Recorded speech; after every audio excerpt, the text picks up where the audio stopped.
Welcome to Introduction to Composites. Today is the second day of the 6th week of this course. Yesterday we had defined two different strengths of unidirectional composites when they are loaded in tension in the direction of the fibers. The first scenario was when fibers are in extremely small fractional proportion, and when that is the case, then the breakage of the fiber causes transfer of this additional load to matrix. This increase in the load on the matrix or stress in matrix is not sufficiently high to cause immediate breakage of matrix. So, I can still load my composite further and eventually the matrix also fails. So, in this case the breakage happens, first fiber fails, then at a higher load the matrix fails, and that is when the whole composite fails. The other scenario which we had explained was when fibers are in reasonably large amount, and when that is the case, initially the fibers break. Because of the breakage of fibers, the load gets transferred to matrix, and this transferred load is significantly large, and as a result matrix gets overstressed beyond its bearing capacity, and that also fails at the same load level. So, these are the two scenarios. So, which we had discussed, and we had developed two relations. So, for very small Vf, the strength of the composite we had defined or we had developed this expression is strength of matrix materials times 1 minus Vf. For reasonably large Vf, the strength of the composite material was found out to be the strength of fiber times the volume fraction of fiber plus stress in the material, matrix material at breaking point of the fiber times 1 minus Vf, which is the volume fraction of the matrix material. Now, so the question is,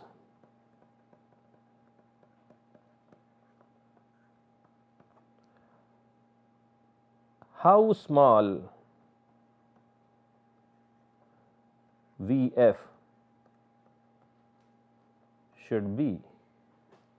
So, let us call it equation 1 and let us call it equation 2.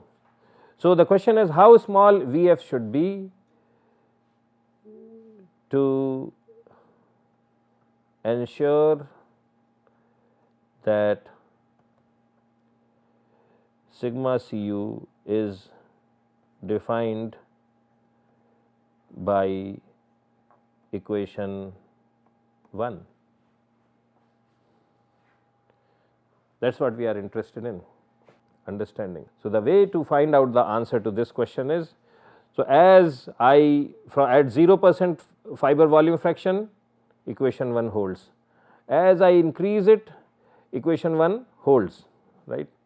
As I increase it by very small amount, equation 1 holds, and then there will be a threshold, there will be a crossover threshold where equation 1 will not be valid and equation 2 will be valid. So, the fiber volume fraction has to be at least a certain percent, and that can be found if we equate sigma Cu from equation 1 and sigma Cu from equation 2. That is the critical threshold level. So, that is what we call V min. So, at this crossover level, the volume fraction of fiber we call it V min. So, when V is equal to V min, the prediction by equation 1 and prediction by equation 2 will be the same, it will be the same. So, if that is the case, so when Vf is equal to V min, then sigma Cu from equations 1 and 2 is same. So, when that is the case, I can equate So, in such a case,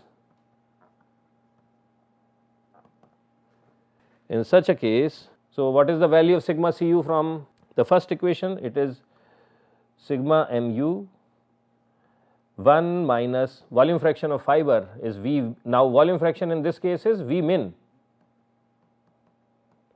So, this equals sigma Fu V min plus sigma m epsilon Fu 1 minus V min.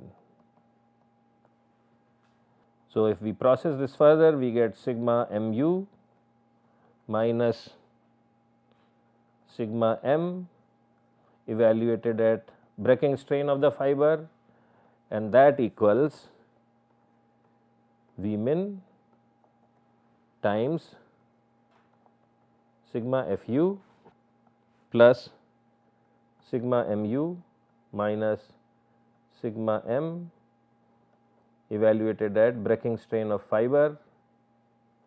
So, this is the thing. So, V min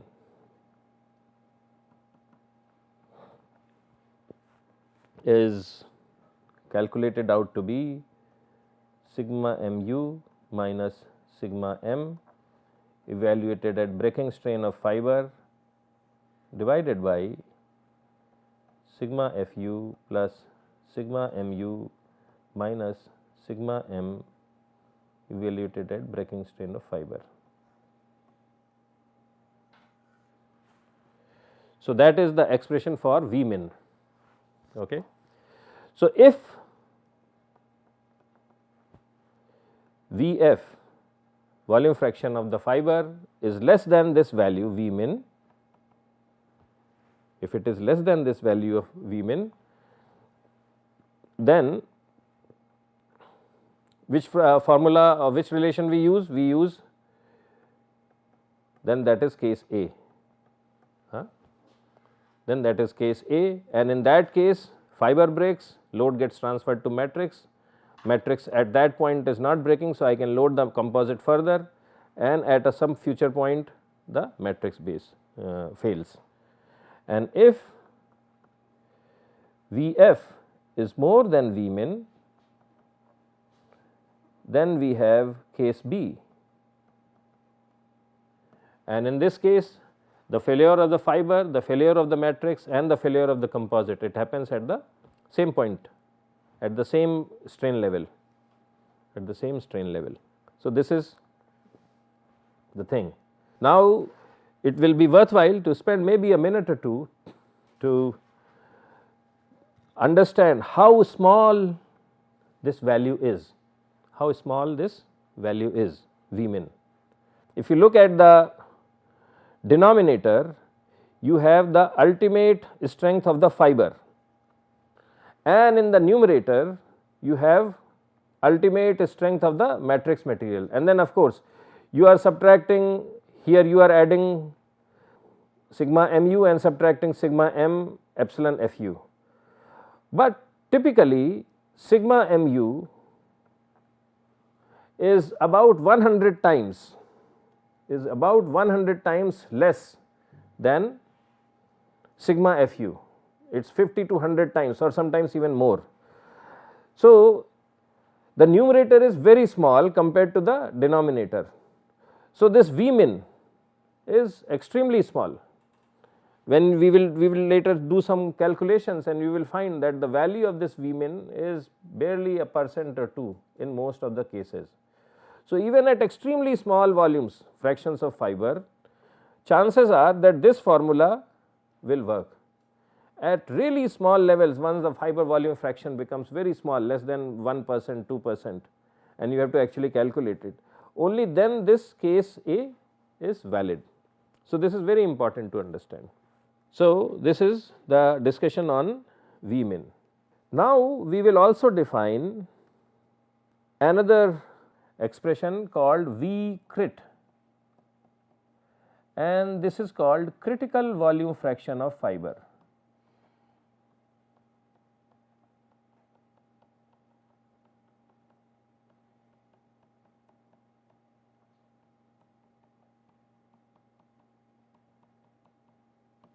critical volume fraction of the fiber.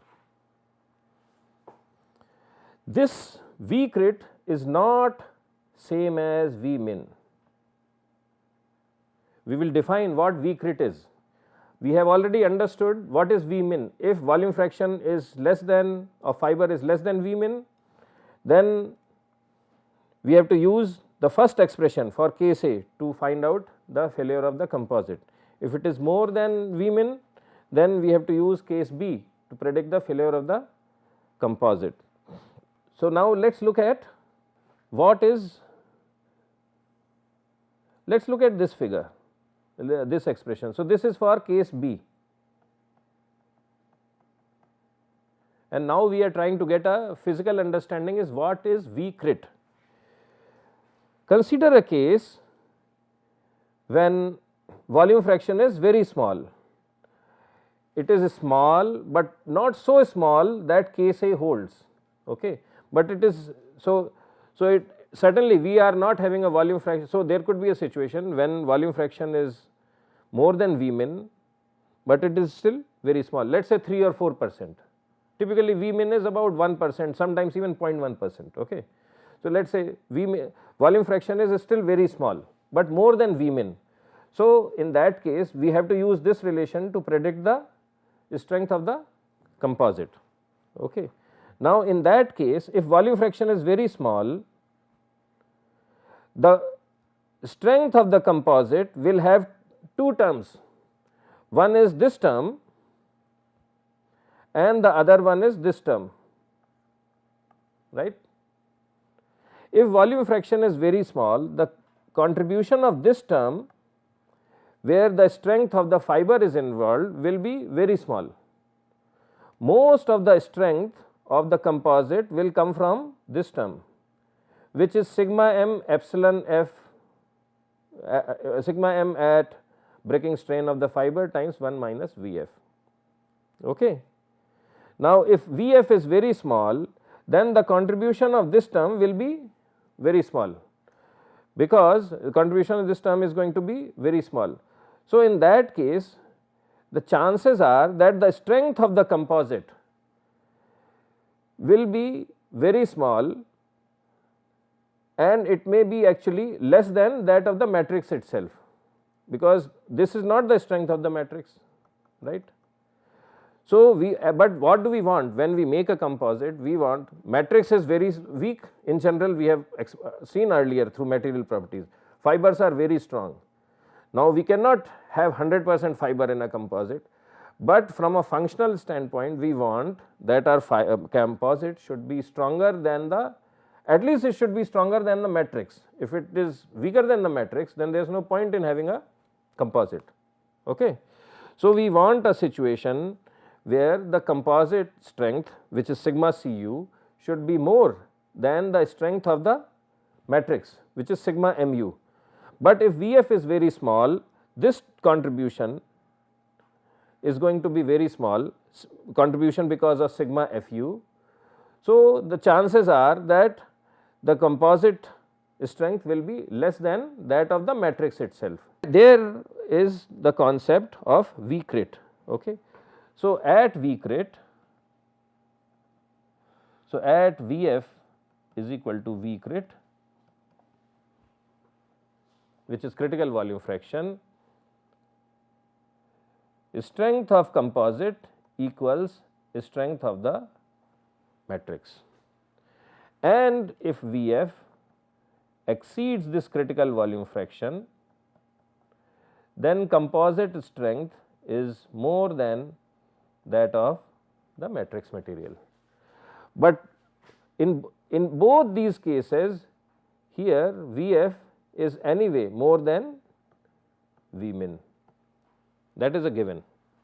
So, we have to calculate what is the value of V crit or critical volume fraction. Now, because in both these cases volume fraction is more than the minimum volume fraction required, so we use the relation as developed in case B, right. So, what is the expression for case B? That sigma Cu equals sigma Fu V f plus sigma m times 1 minus V f.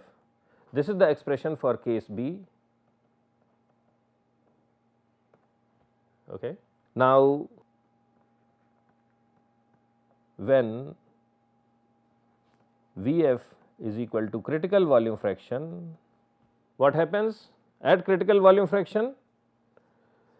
Sigma Cu is same as the strength of the matrix material. So, we can say that sigma mu equals sigma Fu times V crit plus sigma m at breaking strength of the fiber times 1 minus V crit. So, from that we can find V crit is equal to sigma mu minus sigma m evaluated at breaking strength of the fiber divided by, this is sigma Fu minus sigma m evaluated breaking strength of the fiber. Okay. So, please check, I think this expression is correct. So, this is my critical volume fraction. So, conclusions.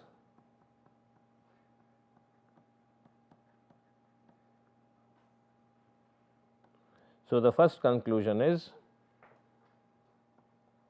if volume fraction in the composite, unidirectional composite is less than V min, then fiber fails, extra load to matrix, then you increase load, and then matrix fails, right. So, this is the first scenario. Second case, if V f equals V min, then fiber, matrix, composite fail simultaneously.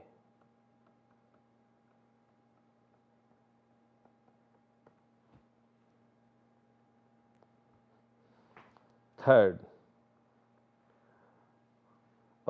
not only that, we also have to make a comment on so this is there, and sigma Cu is less than sigma mu, right, because we have not reached the critical volume fraction. So, here also, and sigma Cu is less than sigma mu. So, the third situation is V f is less than V crit, and it is less than, but more than V min. Then again fiber, matrix, composite fail at same time, and sigma Cu is less than sigma mu, strength of the matrix. Even at that stage, the overall composite is weaker than the matrix itself. And finally, when V f is more than V crit, then what happens? Fiber, matrix, composite fail simultaneously,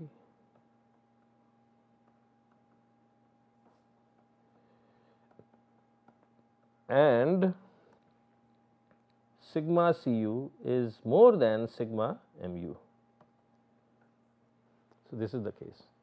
So, as we design a composite laminate, especially when we are talking about unidirectional laminates, we have to make sure that the volume fraction of the fiber should always exceed the critical volume fraction, otherwise we will not get the benefits of higher strength as we would like the composite to be.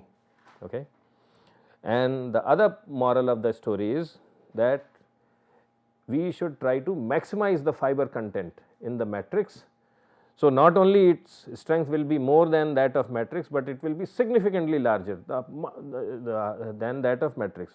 I mean, the higher is the difference, the better it is for us, because then our specific weight and specific strength of the system becomes less. So, this is the overview for unidirectional composites, tensile strength in the longitudinal direction. Tomorrow we will do a couple of examples, and then we will move on to some other properties of unidirectional laminates. So, that is all for today, and we will once again meet tomorrow with some more knowledge about unidirectional composites. Thank you.